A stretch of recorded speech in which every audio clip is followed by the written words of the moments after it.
Ang kwento ni Tomby.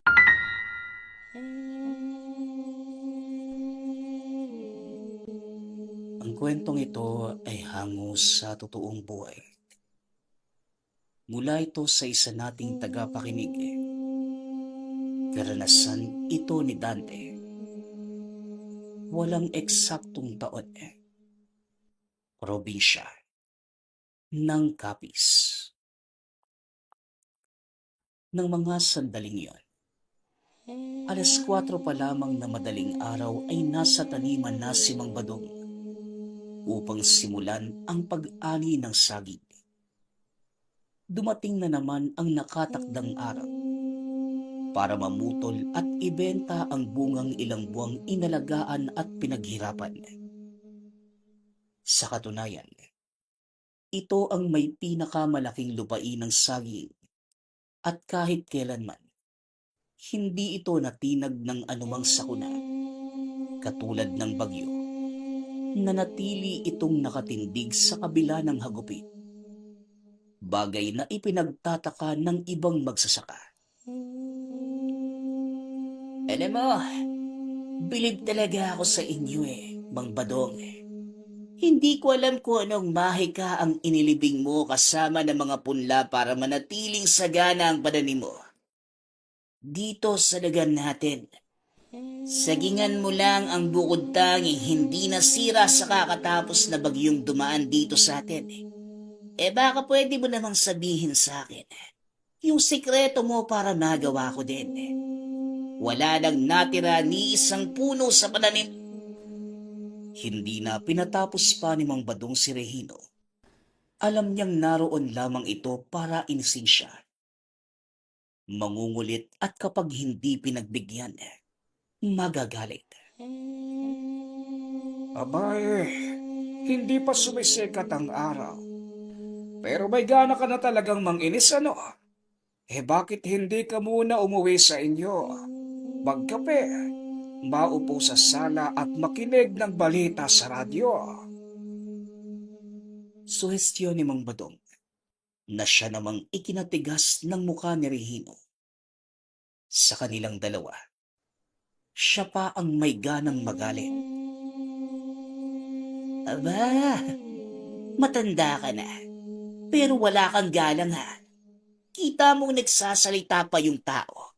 Pinutol mo kagad. Wala ka bang respeto? Hindi dahil sagana itong taniman mo. Sasabayan mo na yan ang masama mong ugali.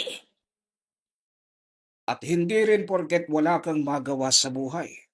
Iistorbohin mo yung ibang tao. Hoy Regino, marami pa akong gagawin at wala akong balak na sayangin ang oras ko sa taong katulad mo. Wika ni Mang Badong.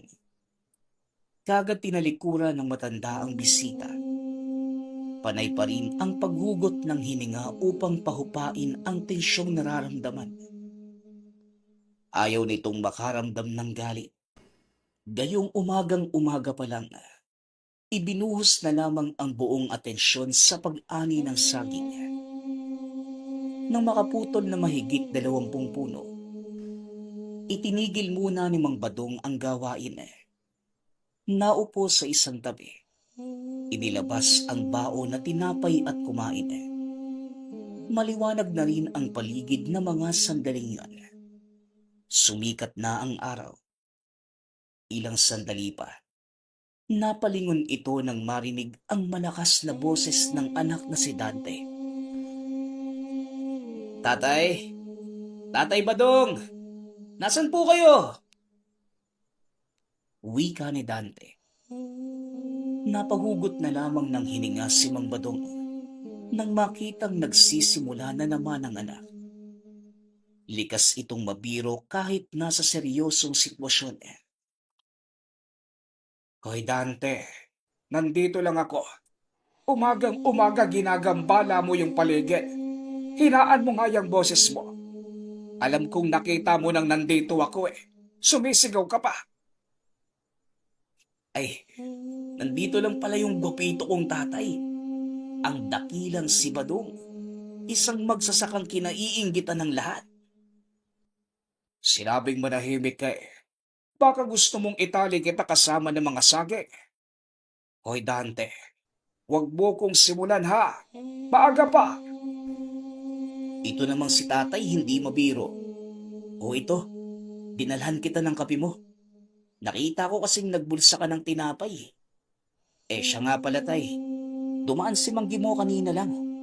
Ang sabi niya magpapahatid daw siya ng 2 buwig ng saging. Kung pwede, yung maihinog na sa susunod na araw. Nagbigay na rin ng bayad eh. At tinanggap mo naman kagad. Naku naman Dante, saka na lang sana. Hindi pa natin alam kung may bibigay tayo. Hindi pa maihinog sa susunod na araw ang mga saging dito. Siguradong aabutin pa ng 5 araw o 1 linggo. Wala na tay. Ibinigay na eh. Alangan namang hindi ko tanggapin. Diba? Saka ako na yung bahalang maganap ng may bibigay kay Mang Gimo tay. Hoy Dante, huwag kang gumawa ng kalokohan ha. Alam ko na yan eh. Lalagyan mo ng pampahinog. Huwag mo talagang gagawin yan. Dahil ayaw ni Mang Gimo ng ganyan. Hindi ka na nadala noong nakaraan. Tay, wala namang pinagkaiba. Pareho lang namang maihinog saka mas mapapabilis pa.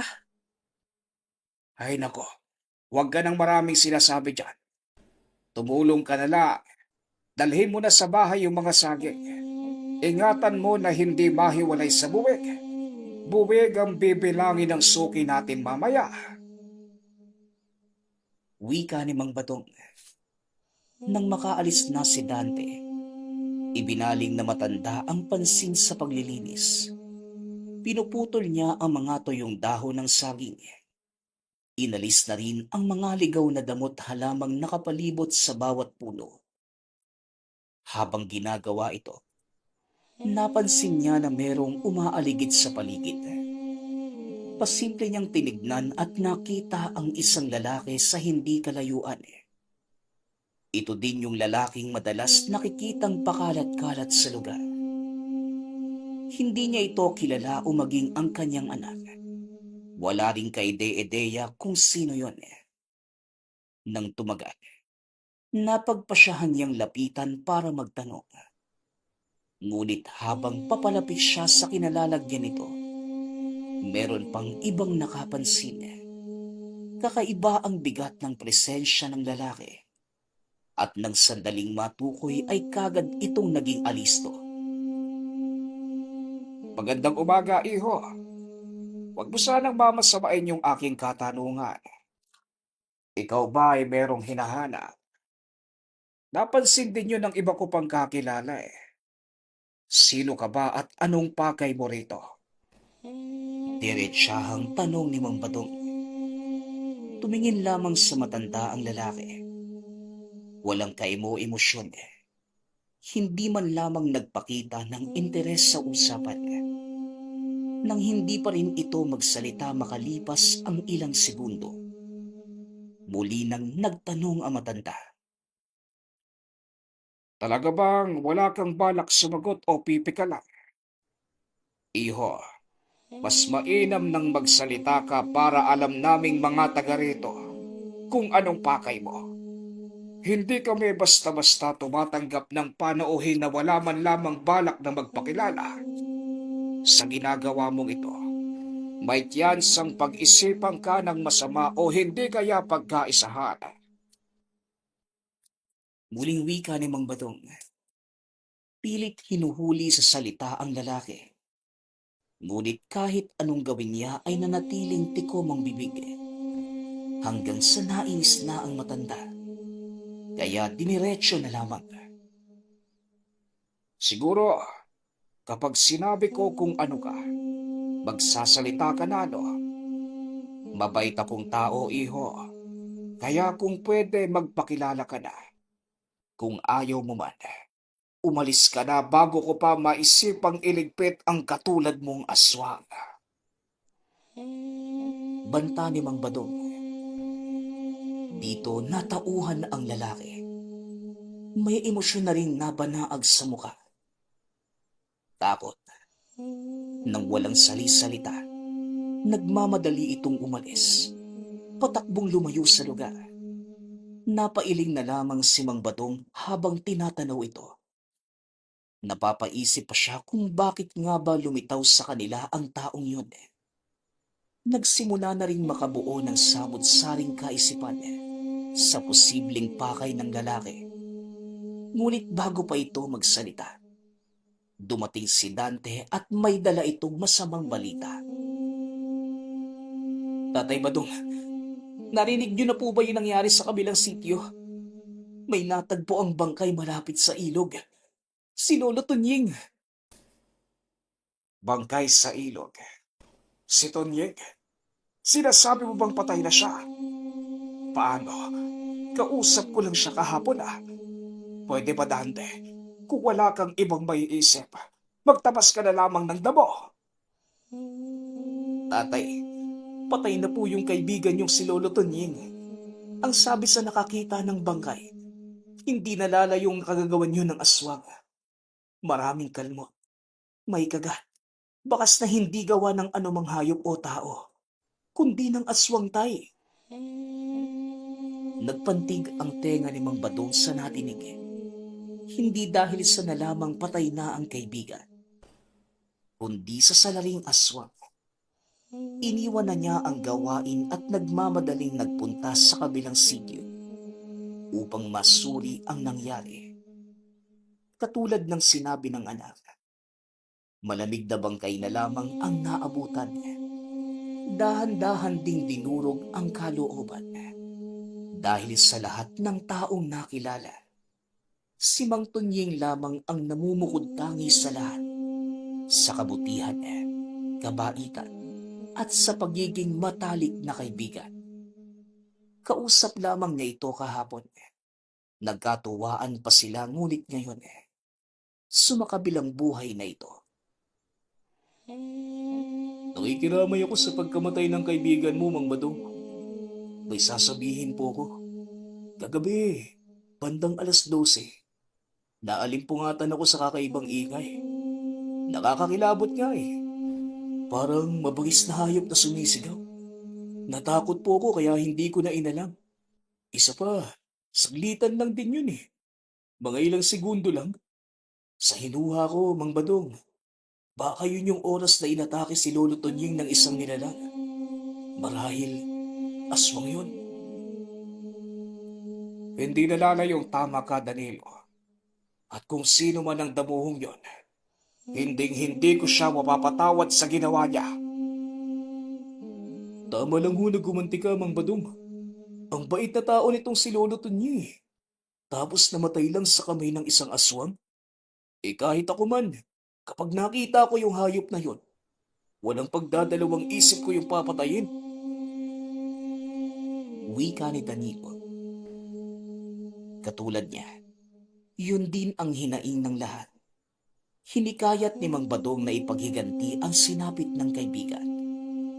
Hindi lang sa kanya naging mabuti si Mang Tonying, kundi sa lahat ng mga kabaryo. Tinawag pa itong lolo ng karamihan dahil sa magaan ang pakikitungo at parang lolo na rin. Dahil dito, unti-unti na rin nabuo sa kalooban niya ang ideyang magigante. Sa hindi inaasahan biglang naisip ni Mang Badong ang lalaki kanina. Nagmamadali itong umalis at bumalik sa salingan. Nagbabaka sakaling makita. Hindi rin nabigo dahil naroon nga ito. Nakasandal pa sa puno sa pinakadulo. Akmang lalapitan na sana. Ngunit mabilis itong nakalayo. Hindi na rin nasundan dahil dumating ang humihingal na si Dante. Si tatay naman, daig pa yung kabayo sa bilis ng pagtakbo. Ano ho bang naisip niyo at bigla-bigla na nang kayong umaalis? Ang hirap niyo pang habulin. Tignan mo, nawala na. Bakit ba kasi sunod ka ng sunod sa akin? Hindi ba pwedeng mapirmi ka lang sa bahay? May hinahabol akong tao na nang dahil sa'yo. Hindi ko na naabutan pa. Wika ni Mang Badong na sinusuri ng tingin ang buong taniman. Sino ho ba kasi hinahanap nyo, tay? Saka bakit nyo naman hahabulin? Naglalaro ba kayo ng habulan? Ikaw ba yung taya? Ikaw talagang bata ka. Puro ka nalang kalokohan. Ang hinahabol ko ay ang posibleng sanarin sa pagkamatay ni Tonyeng. Nararamdaman ko, aswang ang taong yon. Ilang araw na siyang nakamanman sa lugar natin. Kinakailangan ko siyang mapigilan bago makagawa ng kung ano-ano. Yung lalaki po ba na pabalik-balik dito sa atin? Tatay, hindi naman ho yun aswang eh. Nakita ko kausap yun ni Mang Ramon. Siguro, nautusang magbantay. Don Ramon, sinasabi mo bang tauhan yon ang hambog na yon? Kung ganun man, hindi na sa kung saan-saan. Hindi rin ako kumbinsido na hindi yon aswang. Nararamdaman ko ang kaniyang presensya. Ay nako, yan ka na naman tay sa pakiramdam mo eh. Alam kong nabiyayaan ka ng mutya ng kalikasan. Pero hindi mo ba naaalala na minsan ka rin nagkamali dahil sa puro kahinala? Lahat ng mapupuntang tao sa lugar natin na hindi pamilya sa'yo, pinaghihinalaan mong aswang. Tatay, baka kapag nagkataon, mapasok ka pa sa gulo dahil dyan. Natahimik si Mang Bato. Tama ang anak. Minsan na itong nagkamali dahil sa padalos-dalos na kilos. Ngunit para sa lalaking umaaligid sa kanilang lugar ngayon, sigurado ito. Magmula nang magkamali ay tinitiyak niyang hindi na mauulit pa. Naging maingat na rin at pinapakinggan ang pakiramdam bago mag-isip ng kung ano. Dante, ang lalaking iyon ay isang aswang. Maaaring nagkamali ako noon, pero hindi na ngayon. Ang hiling ko lang sa iyo ay tulungan mo kong mahuli siya. Kasalanan mo naman kung bakit hindi ko nahabol eh. Bigla ka na lang sumisingit. Aray, ang sakit naman ng kaltok niyo ah. Pero pwede bang saka na natin isipin yung lalaking yun? Umuwi na muna tayo ng bahay. Nagugutom na ako tayo eh. Abay, kakakain mo lang kanina ha. Kakain ka na naman. Kaya ang taba-taba mo dahil puro pagkain lang yung naiisip mo. Diyos mio. O sige, dahil hindi na rin natin mahagilap yung lalaki, umuwi na muna tayo. Kailangan ko ring magpalit dahil nangangamoy pawis na ako. Nangangamoy ka naman talaga tay. Hindi lang amoy pawis. Amoy matanda. Tapos amoy lupa pa. Aba, gusto mo yatang mapalo kita eh. Halika, lumapit ka na makatikim ka, Dante. Wika ni Mang Badong. Kumaripas ng takbo si Dante habang natatawa sa sinabi. Humahabol naman si Mang Badong na bahagyang sumama ang pakiramdam sa nadinig. Hindi na bago sa kanya ang panunukso ng anak at isa ring biro ang paghabol niya rito para mapalo. Pasado 11:00 nang magsidatingan ang mga suki na silang bibili ng saging. Humapol pa ng pumumutol si Mang Badong at Dante dahil kinulang ang naunang naani. Dinagdagan pa nila dahil nalalapit na ang mahal na araw kung kailan malakas ang bilihan nito sa palengke. Habang abala sa gawain hindi nakaligtas sa paningin ito ang muling paglitaw ng lalaki. Pero sa pagkakataong yun, may kasama itong dalawa pa. Dahil sa pagtataka, minadali na ni Mang Badong ang pag-asikaso sa mga suki upang harapin ang nasabing grupo. Nang matapos na ang lahat, hindi na sila nag-aksaya ng oras ni Dante. Tatay Badong, parang kakaiba yung isang lalaki oh. Taba ka nga po. Aswang nga yung isa. Wika ni Dante nang mapuna ang lalaki matapos makaharap sa malapitan. Sa puntong ito, hindi tumakbo ang tatlo. taas noong nakatindig habang pinapasadahan sila ng tingin sa nakakainsultong paraan. Hoy bata, huwag mo kaming matignan ng ganyan ha. Baka inaakala mo magiging mabait kami ni tatay dahil mas matanda kami sa inyo. Wala kaming pinapatawad kahit napaslit kapag nagiging bastos ang pakikitungo. Ano naman o? Baka gusto mong balian kita ng buto ngayon din. Kung inaakala niyong magiging mabait kami, pues nagkakamali kayo. Hindi na mabilang sa daliri yung naitumba namin, baka dumagdag pa nga kayo eh. Kung baliin ko ngayon din yung maliit mong daliri, kung makaasta ka, parang ang laki mong tao. Kung tutusin, hanggang balikat nga lang kita eh. Unano. Hoy, panahimik ka kung ayaw mong makatikim ng kamao ko. Tuturugin kita eh. Isa ka pa. Dudurugin. Ikaw pa nga yung madudurog sa ating dalawa eh. Kaliit-liit yung mga taong lalakas ng tama nyo. Tatapang-tapangan ba kayo? Tama na yan. Ano bang ipinunta nyo rito sa lugar? At ikaw, bakit ka tumakbo kanina noong kinakausap kita? Nagbalik ka pa at nagdala ng mga asungot. Anong asungot? Kami ba yung tuntukoy mo, tanda? Sino pa ba? Tignan nyo yung mga mukha nyo. May laway pa nga eh. Kakagising nyo lang yata eh. Aba, mayapang mo ah. Halika rito, suntukan tayo. O sige, tara na. Ang unang matumba, talo. Tama na yan, Dante. Huwag mo nang patulan yung mga yan. Wala ka ring ipinagkaiba sa kanila kung sasabayan mo yung pagiging masagulero. Seryosong usapan na. Sino ba kayo? At anong pakay nyo sa lugar namin?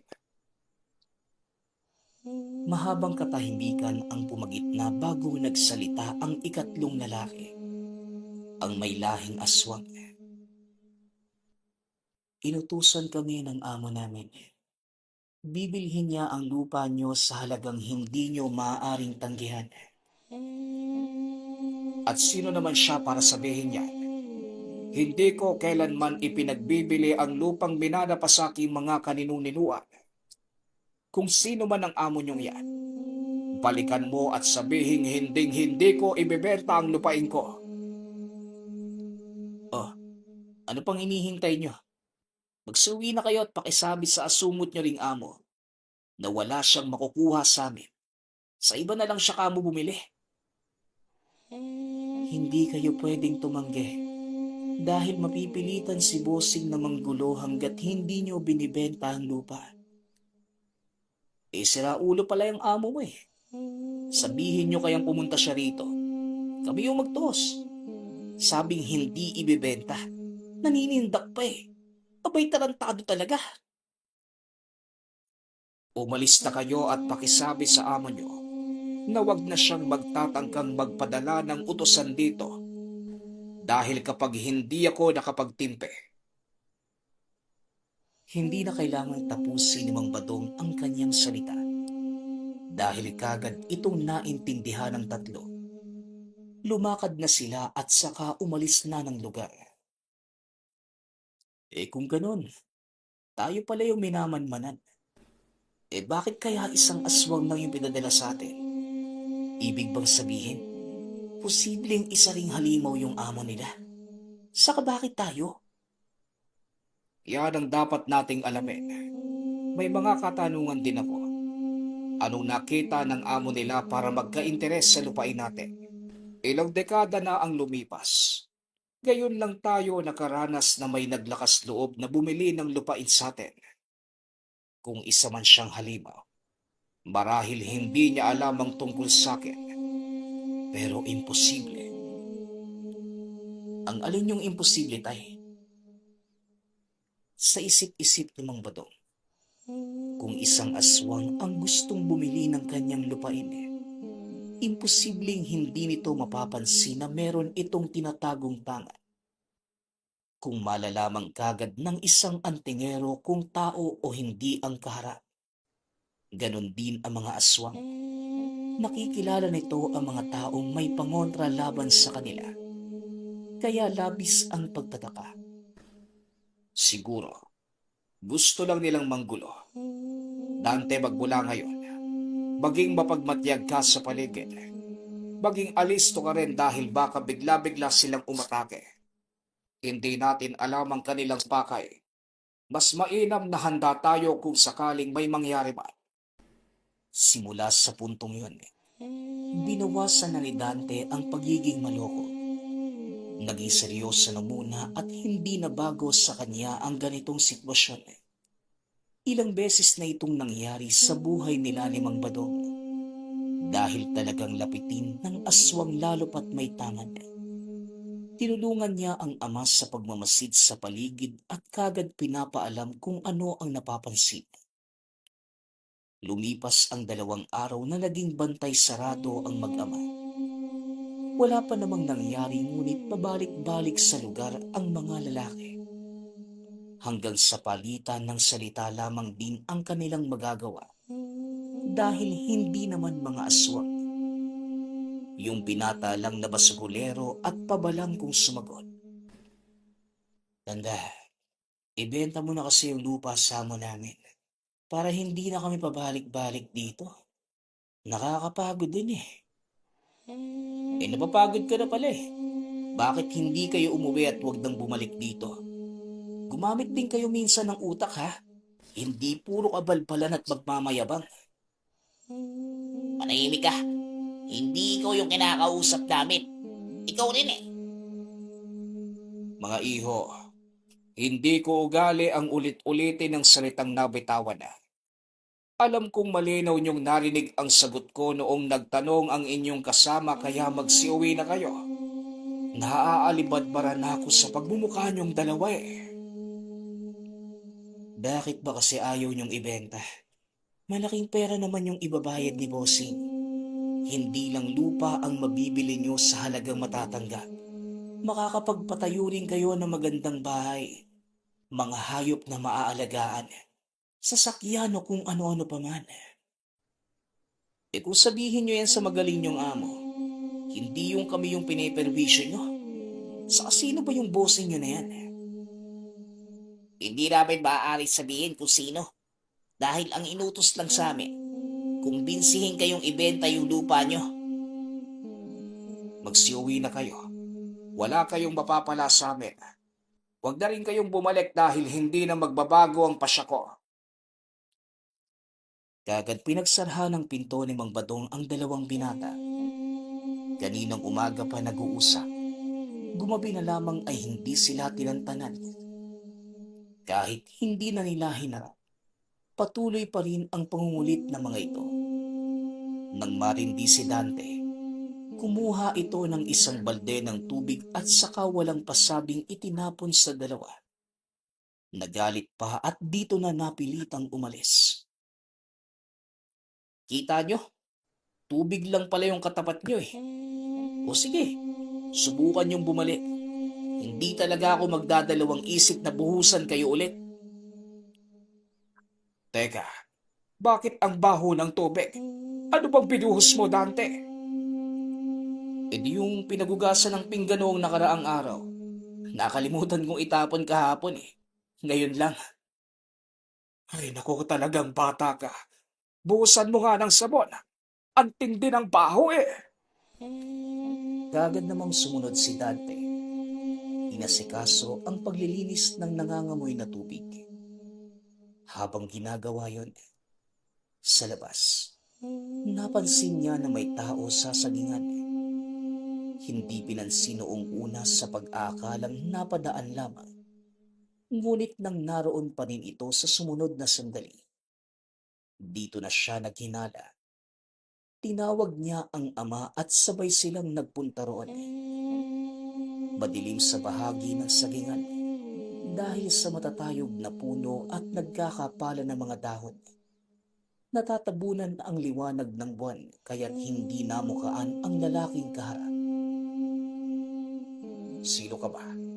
Anong pakay mo rito? Wala kang dalang patalim o sako. Hindi ka naman siguro magdanakaw, ano? Hindi ito sumagot. Nakatayo lang habang palipat-lipat ang tingin kina Mang Badong.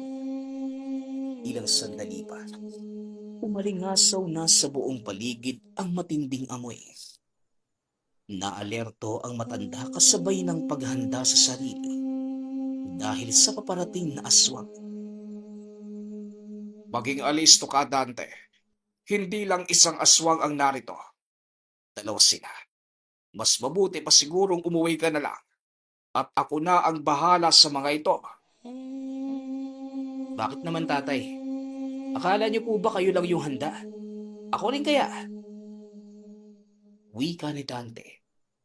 Inilabas ng binata ang buntot pagi mula sa bitbit na sako. Hindi napansin ni Mang Badong na yun pala ang dala ng anak. Buhat sa pagmamadali.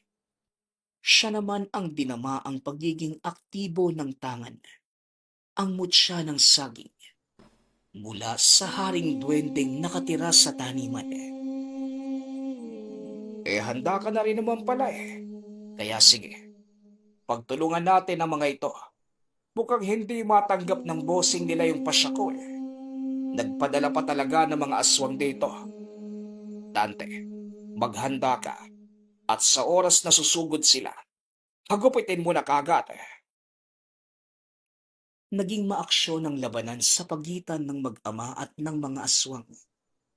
Maliksi at mabilis ang kilos na nagawang ilagan ang bawat pag-atake nila.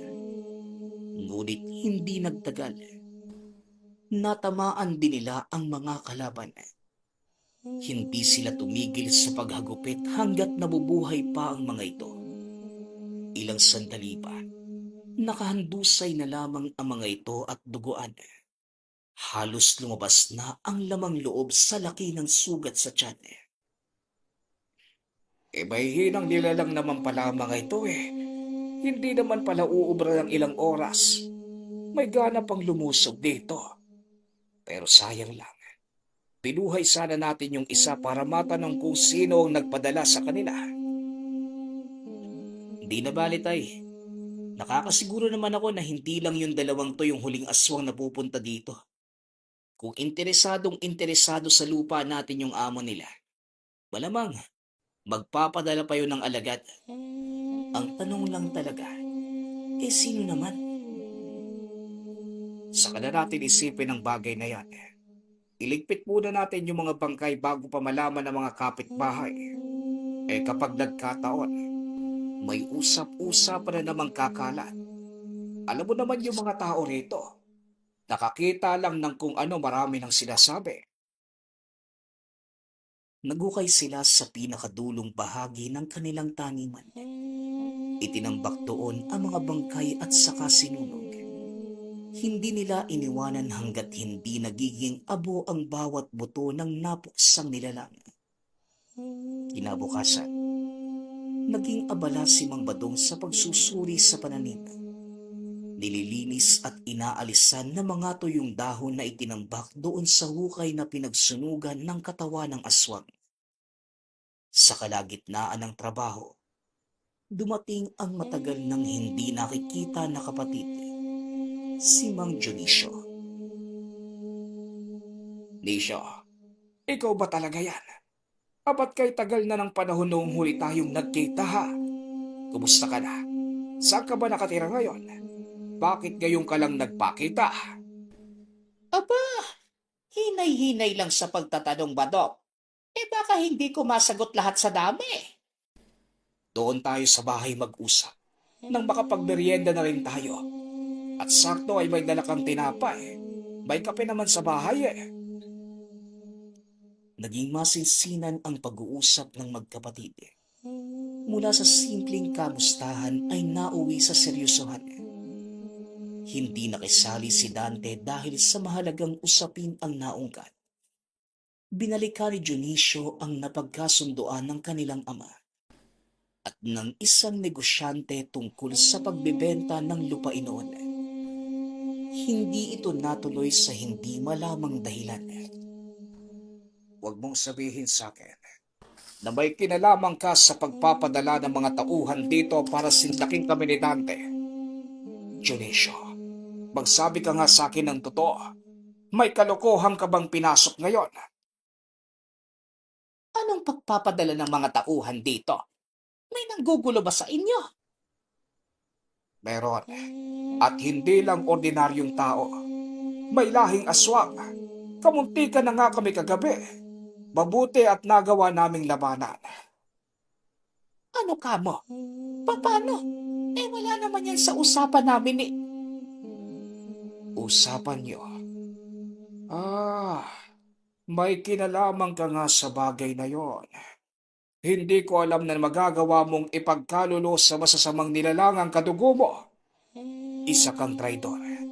Hindi lang sa lupain ang angka natin, kundi pati na sa akin na kapatid mo at kay Dante na yung pamangkin. Teka lang, Badong. Huwag kang magalit sa akin. Huwag kang mag-alala. Kakausapin ko si Bossing ng tigilan na kayo. Hindi bali na. Ngayon na alam na namin na isa kang traidor, hindi lang sa aswang na ipapadala rito kami mag-iingat, kundi pati na rin sa'yo. Mas mabuti pang umalis ka na bago pa ako makagawa ng kung anong kasamaan sa'yo. Banta ni Mang Badong. Sinubukan pang makiusap at magpaliwanag ni Mang Dionisio. Ngunit hindi na nakinig si Mang Badong. Hindi niya lubos akalain na magagawa yon ng kapatid sa kanya. Noong nabubuhay pa ang ama, alam niyang may kinausap itong negosyante na siyang bibili ng lupain. Napilitan lamang sa pasya dahil naging maselan ang pagbubuntis ng ina at kinakailangan ng halaga para sa ospital. Ngunit hindi natuloy dahil merong nalaman ang ama tungkol sa negosyante. Walang nakakaalam sa kanilang magkakapatid kung bakit. Pero sa hinuha ni Mang Badong, patungkol ito sa tunay na pagkatao nito. Tay, sa tingin niyo po ba, sariling pa siya ni Tio Dionisio na ipit lang din siya? Pakiramdam ko kasi, parang labag din sa kalooban niya ng pagbebenta ng ari-arian ng angkan niyo eh. Anong ibig mo sabihin sa naipit lang din siya? Kasi 'di ba, matagal na yung usaping to. Paano kung pinuntahan si Tio Dionisio ng negosyante? Tapos binantaan o hindi kaya naman, siya yung lumapit at muling nag-alok na bilhin itong lupa. Alin man sa dalawa, kapag nalaman ko kung anong kalokohan ang pinasok ng tiyuhin mo, hinding-hindi ko siya mapapatawad, kahit kapatid ko pa siya. Pareho kaming nangako sa harapan ng puntod ni Tatay Pasyano na aalagaan at ipapamana sa kaapu-apuhan ng lupain kanilang naiwan. Kung magpupumilit siyang ibenta, patayin na lamang niya ako. Tay, wag naman. Wala na akong gapitong tatay niyan. Ay, wag mo kong mabiro-biro ka mo. Wala ako sa wisyo para makipagbiruan, Dante. Basta sinisiguro ko sa'yo, hindi ko mapapatawad si Dionisio. Nang sumunod na mga araw, pabalik-balik ang kapatid sa kanila. Kinukumbinsi si Mang Badong na ibenta na ang lupa. Paulit-ulit ding humindi ang matanda. Kahit anong pakiusap pa, hindi niya magawang sundin ang kapatid dahil mas nangingibabaw sa kanya ang pagpapahalaga sa pangakong binitawan sa yumaong ama. At isa pa, hindi niya maaaring ibigay sa ibang tao ang salingan dahil ito ang nagbigay sa kanya ng pambihirang lakas at kakayahan para kalabanin at tapatan ang anumang banta ng aswang o ibang elementong umaaligid sa paligid. Magmula nang mamatay ang ama, ito na ang mag-isang nagtaguyod sa kanilang magkakapatid. Matapos hindi nakaligtas sa maselang panganganak ang ina, sasagingan siya na malaga. Ang tanimang ito ang bukod-tanging naiwang alaala ng ama at hindi inaasahang matatagpuan ang naiibang puno sa kalagitnaan. Ngunit nang aakyatin na sana ang nasabing puno, bigla itong natigilan nang may nakitang maliit na nilalang. Kinausap siya nito at sinabi, siya ang Haring Duwende. May ibibigay itong mahalagang bagay sa kanya. Isa itong maliit na bato na kulay berde. Ngunit ang kapalit, pangalagaan ito ng buong katapatan ang buong sagingan. Matapos itong maiabot ng nilalang, kaagad namang nawala ng malay si Tatay Badong. Nang magising ito, nakita niya ang bato sa kanyang kamay. Natawa pa ito at itinabiyon sa puno. Binaliwala lamang. Ngunit pagka-uwi ng tahanan, nagulat nang nasa bulsa pa rin ito. Bumabalik pa rin kahit anong tapon. Dahil dito, tinanggap na lamang niya at sa paglipas ng panahon, unti-unting naiintindihan ang gamit ng bato. Hanggang sa naging kasangga niya ito sa oras na may nilalang na maglalakas loob na manggulo. Magmula noon, buong buhay niyang inalagaan ang sagingan, kapalit ng natanggap na mutya. Sa pakiwari niya, hindi lang siya ang ginagabayan nito, kundi pati na rin ang taniman na saganang sagana. Tay, kakalis lang po ni Tio Dionisio. May pumalit kagad. Hindi na talaga tayo matatahimik nito eh. Sa umaga si Tio yung manggugulo. Tapos pagsapit naman ng gabi yung aswang naman. Tignan mo tayo, sinasalanta na yung sagingan natin. Nang makitang pinagkakaisahan ng dalawang aswang ang mga pananim, kaagad nagmarcha si Mang Badong papunta roon. Naglangit-ngit sa galit habang mahigpit na nakahawak sa itak. Sa sandaling makalapit, kaagad tinaga ang aswang. Natamaan naman at hindi tinigilan ng matanda hanggang sa maputulan ng hininga. Tinangkapang tumakas ng isa ngunit napigilan ni Dante. Sinakal gamit ang buntot pagi. Hindi na ito nakatakas pa. Nangisay ng husto hanggang sa bumulagta na lamang, katabi ng kasamang nakahandusay. Tatay, sa tingin ko hindi na to pwede. Paano na lang kung hindi lang dalawa yung ipadala sa susunod? Paano kung marami na? Ayokong umabot sa ganun, baka mapuruhan na tayo. Sinasabi mo bang ibenta ko na lamang ang lupain natin? Hindi sa ganun, tay. Hindi ko rin ho gustong ibenta mo. Mahal ko po yung lupain to, tay. Hindi na nga ako mahiwalay rito eh. Ang ibig ko lang sabihin, puntahan na lang natin yung negosyanteng yun. Harapin natin siya at pakiusapan. Sa ngayon masasabi nating maayos pa. Dahil tayo lang naman yung ginagambala ng pinapadala niyang nilalang eh. Pero paano tay kung sa susunod, idamay na rin yung mga kapitbahay natin? Malaking problema kung ganun. Tatay Badong, alam kong hindi mo rin nais na may ibang madamay. Wika ni Dante. Sang-ayon naman si Mang Badong sa sinabi ng anak. Kaya nung sumunod na araw, naghanda na ang mag-ama sa planong pagharap. Nang dumalaw muli ang kapatid na si Mang Dionisio, sinundan nila ito sa pag-uwi.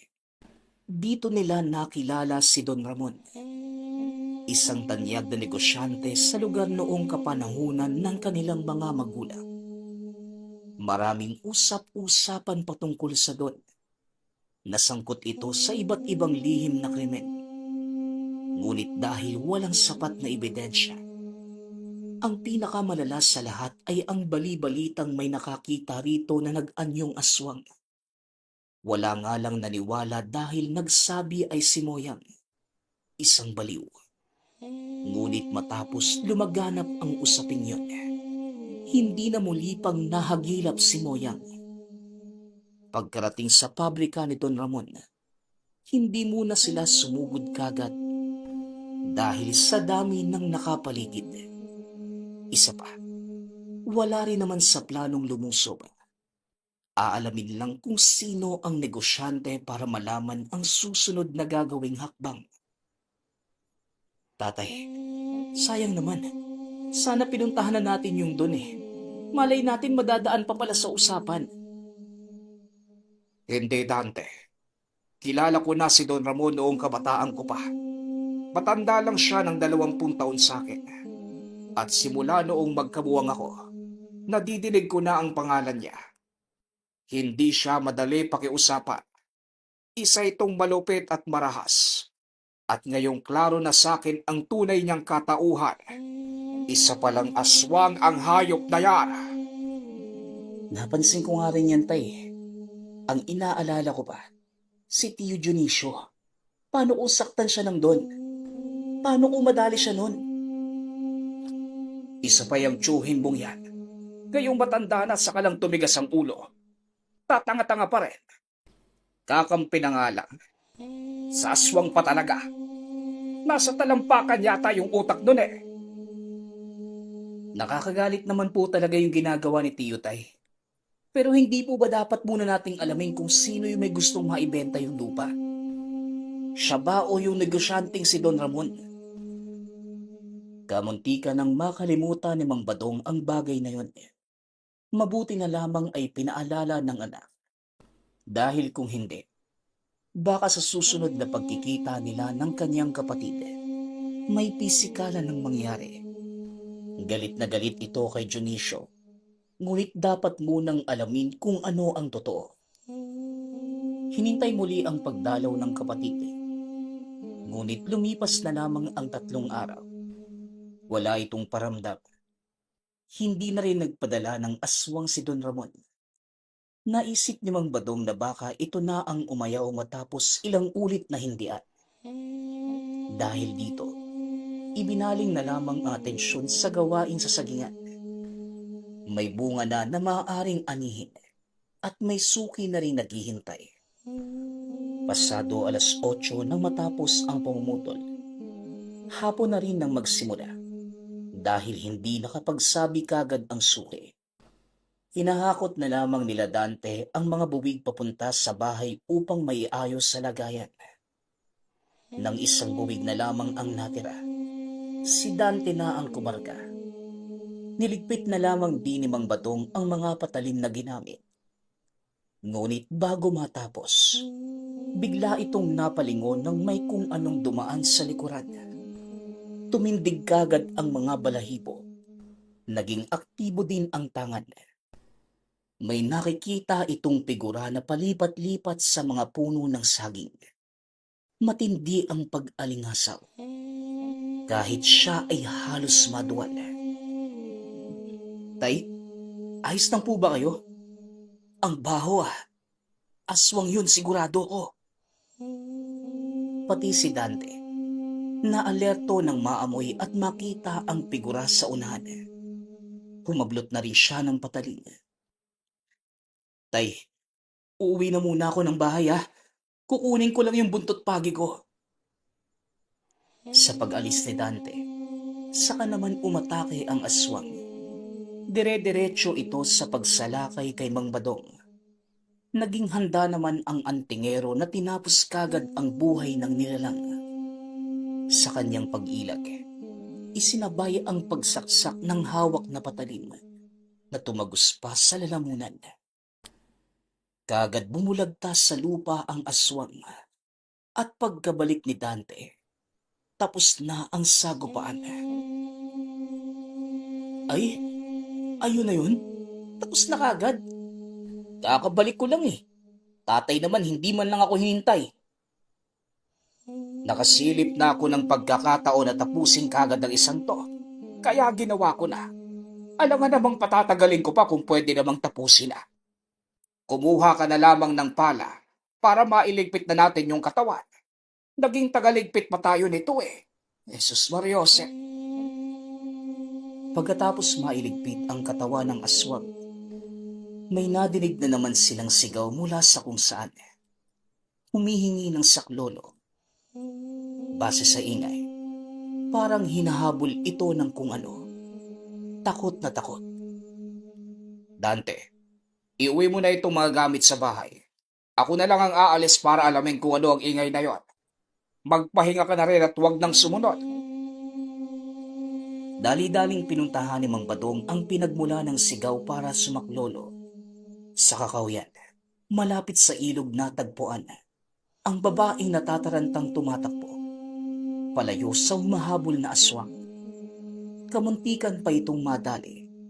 Mabuti na lamang naabutan niya at naipagtanggol. Ngunit dahil napunta sa madilim na bahagi, hindi na natapatan pa ang lakas ng nilalang. Tumilapon ito at nahirapang bumangon matapos tumama ang likod sa malaking bato. Nataranta na rin nang makitang papalapit na ang aswang. Mabuti na lamang, naroon ang anak na si Dante. Nakagad sinakluluhan ang ama bago may mangyaring masama.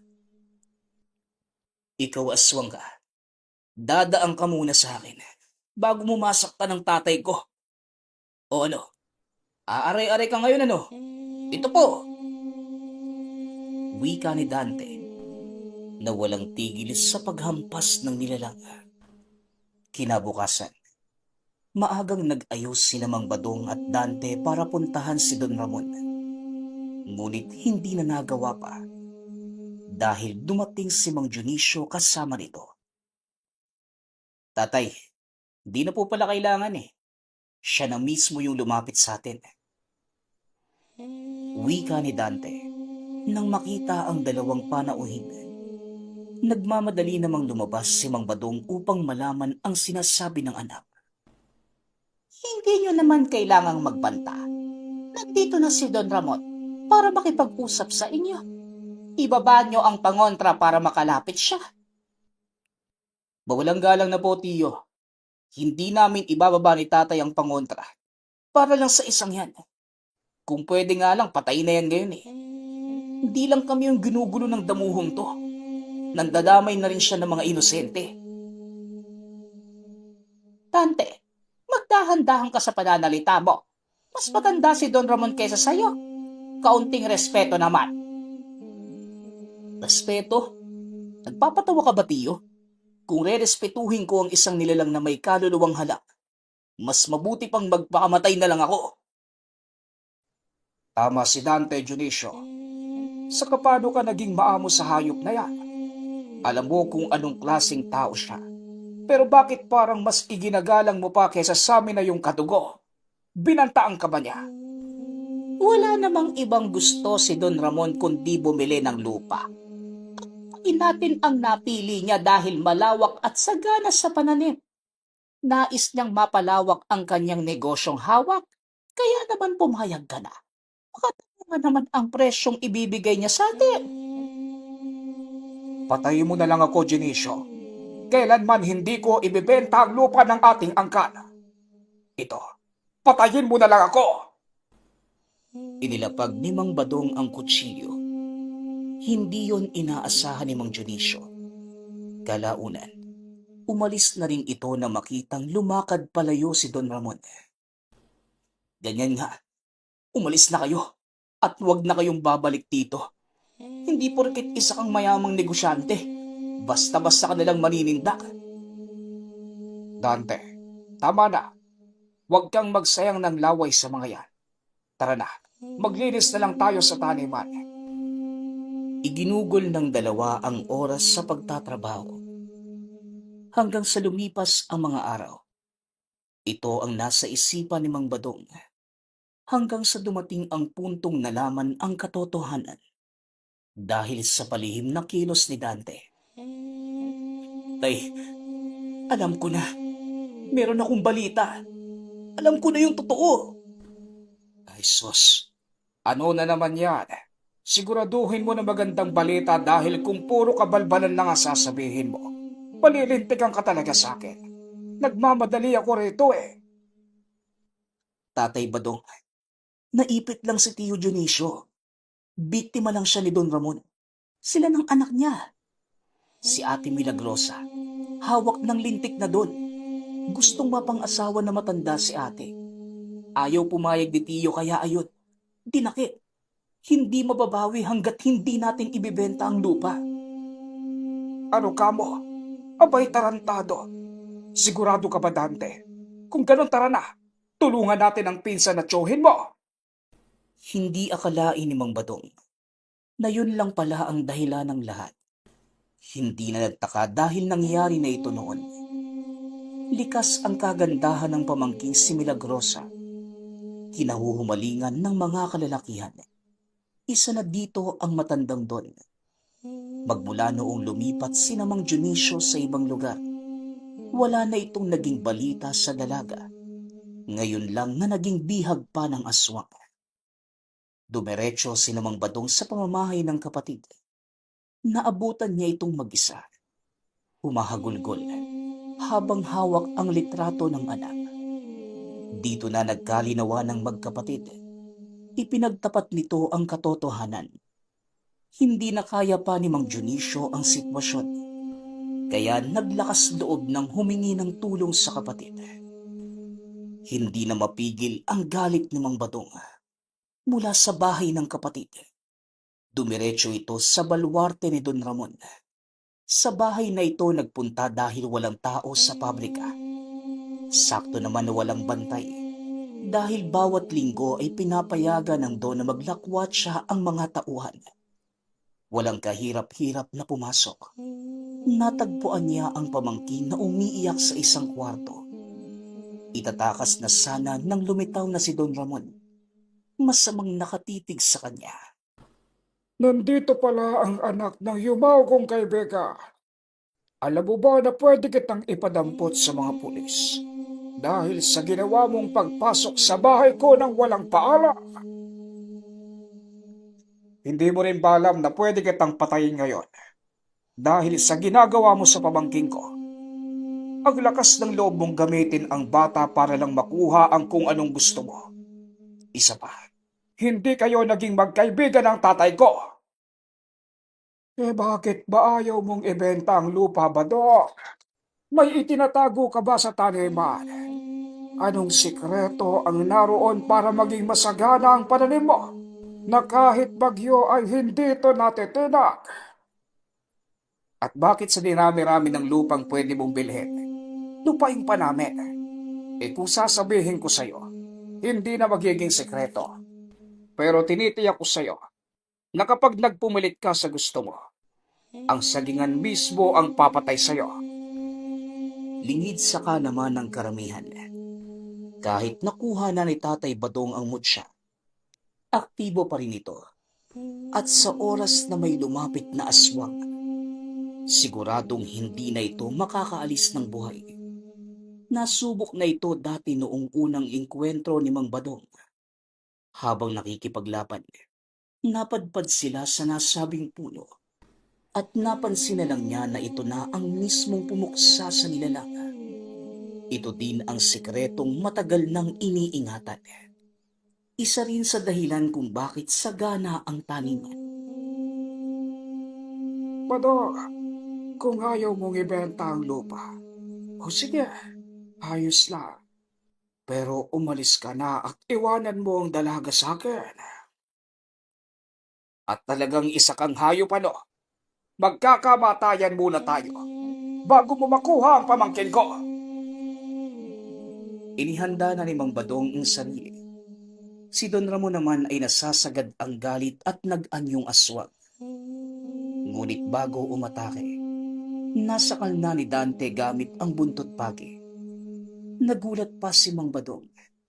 Hindi napansing sumunod pala ang anak.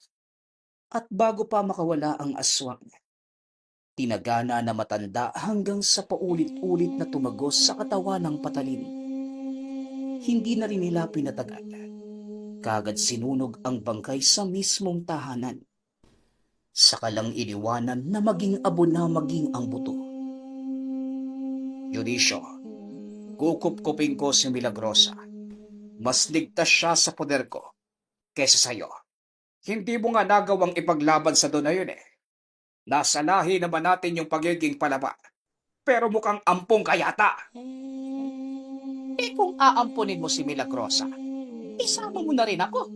Hindi ko rin gustong maiwan dito. Ayaw kong mag-isa. Ang sabihin mo, Tay, Hindi ka na naman nakapagbayad ng upa. Ilang buwan mo na bang hindi nabayaran? Pabalik-balik na nga si Aling Purisima eh. Kita mo na. Bakit ba kasi umalis ka sa atin?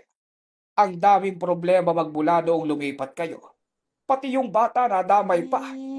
O siya, mag-impake na kayong dalawa nang makauwi na tayo. Dahil sa nangyari, bumalik na sa poder ni Mang Badong ang kapatid at ang pamangkin. Magmula rin nang mawala na si Don Ramon, wala nang nanggambala sa kanila. Hindi na rin ng gulo ang mga aswang sa lugar na hindi maitatangging mga aswang din. Ang huling balita nila dito, nagsialisa na ang mga ito matapos malamang patay na ang kinikilalang amo. Nagsara na rin ang pabrika at natigil ang lahat ng negosyo. Iginugol ni Mang Badong ang lahat ng oras sa pag-aalaga sa sagingan. Hindi lang si Dante ang katuwang ng mga oras na yon. Nadagdagan pa ng miyembro ang pamilya. Napabilis ang mga gawain dahil marami ng katulong. Ngunit sa kabila ng pagkawala ni Don Ramon, meron pa ding aswang na naliligaw. Napapaalis din kagad dahil sa mabilisang pagresponde ng mag-ama. Sa umaga naman, iba ang problema na kinakaharap dahil sa katulad ni Regino na masyadong perwisyo sa buhay ni Mang Badong. Ngunit sa tuwing nangyayari ito, napapangiti na lamang si Mang Badong. Tinatapik ang balikat ng anak, saka sinasabihang tumulong na lamang sa mga gawain. Kahit kay Dante, hindi niya pwedeng sabihin ang tungkol dito dahil hindi marunong magtago ng sikreto ang anak. Saka na lamang kapag pwede na. Sa ngayon, ang mabilisang pagresponde sa nangangailangan ang pinagtuunan ng pansin. Nagpapasalamat nga pala ako sa lahat ng sumusuporta sa ating channel. Nawa ay patuloy niyong suportahan at pakinggan ang ating mga kwento. Hanggang sa muling pakikinig. Paalam.